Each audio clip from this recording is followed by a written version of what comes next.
Bismillahirrahmanirrahim. Assalamualaikum warahmatullahi wabarakatuh. Selamat malam. Perkenalkan, nama saya Muhammad Farhan Sidik Herawan dengan NIM 1101184294 dari kelas TT42 Gabungan 1. Hari ini saya akan menjelaskan tentang tugas UTS Mantel, yaitu Kajian Manajemen Strategik PT Daya Mitra Telekomunikasi atau Mitratel. Ada beberapa aspek yang akan dibahas seperti lingkungan eksternal internal, TOS, dan juga bisnis model Canvas. Yang pertama, ada Executive Summary untuk PT Mitratel. Jadi, PT Daya Mitra Telekomunikasi atau Mitratel adalah salah satu anak perusahaan PT Telkom Indonesia yang bergerak di bidang penyediaan infrastruktur telekomunikasi. Mitratel mulai menapaki bisnis menara telekomunikasi sejak tahun 2008. Sampai saat ini, Mitratel telah mengelola lebih dari 28.000 menara telekomunikasi yang tersebar di seluruh Indonesia. Semua operator seluler Indonesia telah menjadi tenan dengan menempatkan perangkat BTS-nya di menara Mitratel. Jadi untuk Mitratel ini salah satu perusahaan yang bergerak di infrastruktur telekomunikasi, lebih khususnya adalah penyewaan tower dengan banyaknya provider yang melakukan tenan ataupun penyewaan terhadap menara tersebut. Jadi tahun didirikannya itu tahun 2008, ada 4 jasa yang ditawarkan. Ada penyewaan menara itu untuk menyewakan menara. Yang kedua ada digital service itu untuk solusi ataupun one-step solution terhadap sebuah permasalahan digital. Yang ketiga ada managed service, itu salah satunya adalah maintenance tentang di bidang telco maupun non-telco. Lalu yang keempat ada project solution, ini untuk mencari solusi dari sebuah permasalahan seperti IoT, big data, dan lain sebagainya. Lalu adapun penghargaan yang didapatkan salah satunya adalah Popular Telecommunication Company for Event Activity Strategy pada Indonesia Corporate PR Award 2020. Lalu ada key internal factor dan juga key external factor. Untuk internal factor itu ada strength atau kekuatan dan juga weakness atau kelemahan. Di strength itu yang pertama itu ada di bawah naungan BUMN dengan weight-nya itu 0,3 dengan ratingnya 3 sehingga weighted score-nya itu 0,9.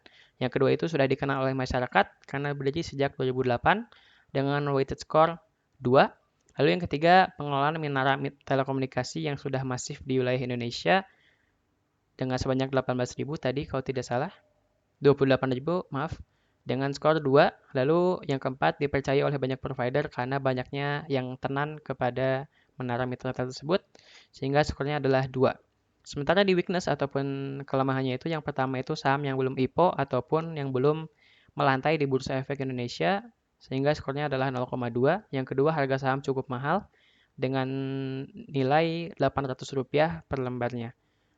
Dan skornya itu 0,2, sehingga totalnya adalah 7,3. Sementara untuk ke external factor-nya itu ada dua. Yang pertama opportunities atau peluang. Yang kedua ada threats ataupun ancaman. Pada peluang yang pertama itu ada munculnya jaringan 5G dan juga teknologi IoT yang dimana akan sangat pesat ke depannya sehingga skornya itu adalah 0,6. Yang kedua ada perubahan aktivitas masyarakat menjadi daring.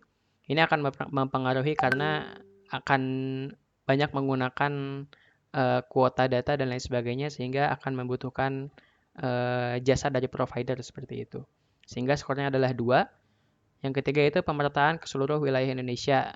Mungkin masih banyak yang belum mendapatkan menara telekomunikasi sehingga harus dilakukan pemerataan ke seluruh wilayah Indonesia sehingga skornya adalah 2. Lalu threats ataupun ancaman yang pertama itu berkurangnya lahan untuk pembangunan tower karena dilakukannya ekspansi secara menyeluruh sehingga skornya itu 0,5.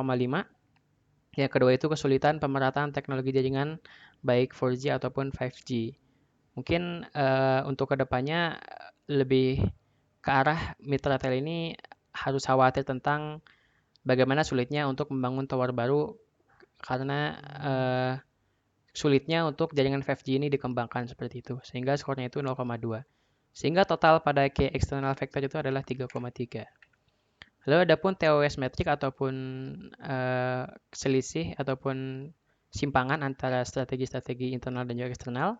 Yang pertama itu ada SO ataupun strength opportunities. Itu yang pertama itu memaksimalkan dan memanfaatkan kredibilitas dari provider untuk melakukan ekspansi jaringan.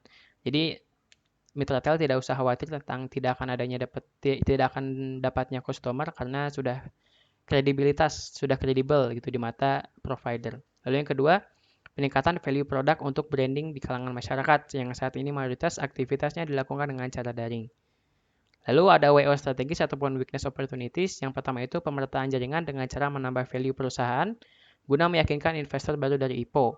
Meskipun harga saham perusahaan terbilang mahal.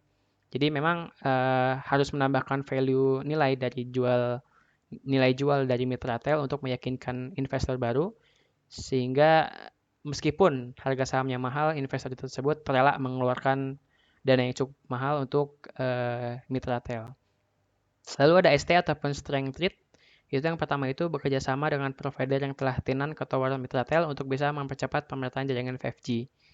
Jadi untuk pemerataan 5G ini dilakukan bekerja sama dengan provider yang telah tenan seperti itu. Yang kedua, pemanfaatan SDM dalam melakukan pemeliharaan tower sehingga tidak perlu lagi mencari lahan dan melakukan pembangunan tower baru. Ini juga salah satu aktivitas untuk maintenance ya terhadap tower yang telah ada. Lalu ada WT ataupun weakness street. Ini yang strateginya adalah pemanfaatan dana investasi dari investor IPO untuk melakukan pemerataan jaringan dan membuka lahan baru untuk pembangunan. Jadi untuk yang WT ini memanfaatkan dana investor dari IPO untuk melakukan pemerataan jaringan dan membuka lahan baru untuk pembangunan sehingga menambahkan nilai jual dari mitra retail tersebut. Lalu ada pun bisnis model Canvas yang dilakukan. Yang pertama itu ada bagian key partner. Itu ada 3. Yang pertama pemerintah atau BUMN, ada investor dan juga provider.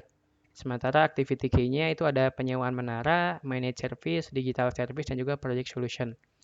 Sementara untuk key resource ataupun sumber dayanya itu pertama tower sebagai sumber daya utamanya, produk provider sebagai salah satu hal untuk melancarkan bisnis. Yang ketiga ada teknisi sebagai SDM-nya. Lalu ada key proposition. Yang pertama itu ada macro tower, yang kedua micro tower, yang ketiga colocation, yang keempat reseller. Macro tower ini membangun macro tower, micro tower membangun micro tower, colocation itu dia menyewakan menaranya untuk di tenan, lalu reseller ini menyewakan menara tersebut ke pihak kedua atau pihak ketiga. Lalu ada customer relationship. Yang pertama itu social media Intratel, yang kedua itu IPO, yang ketiga itu customer service. Lalu ada pun channelnya, yaitu yang pertama bisa melalui Bursa Efek Indonesia, website, dan media sosial. Lalu customer segment itu, yang pertama ada enterprise atau wira swasta, yang kedua wholesale ataupun pembeli biasa, dan juga OLO. Yang selanjutnya ada cost structure, itu ada research and development, ada QS and maintenance, dan juga expand produk. Lalu revenue streamnya pendapatannya itu dari penyewaan menara, dana investor, dan juga penjualan saham. Nah, untuk inovasi baru itu di customer relationship itu ada gerai offline ataupun ada seperti pameran seperti itu sehingga apabila ada orang-orang secara publik yang ingin mengetahui tentang Mitratel itu dapat dijelaskan di gerai tersebut sehingga menambah nilai ataupun ketertarikan dari investor tersebut. Lalu yang kedua ada channel. Di channel ini menambahkan media sosial karena dilihat di Instagram ataupun di media sosial lain Mitratel tidak terlalu aktif sehingga tidak adanya sambungan kepada customer yang mungkin ingin membeli saham di Mitratel tersebut. Seperti itu.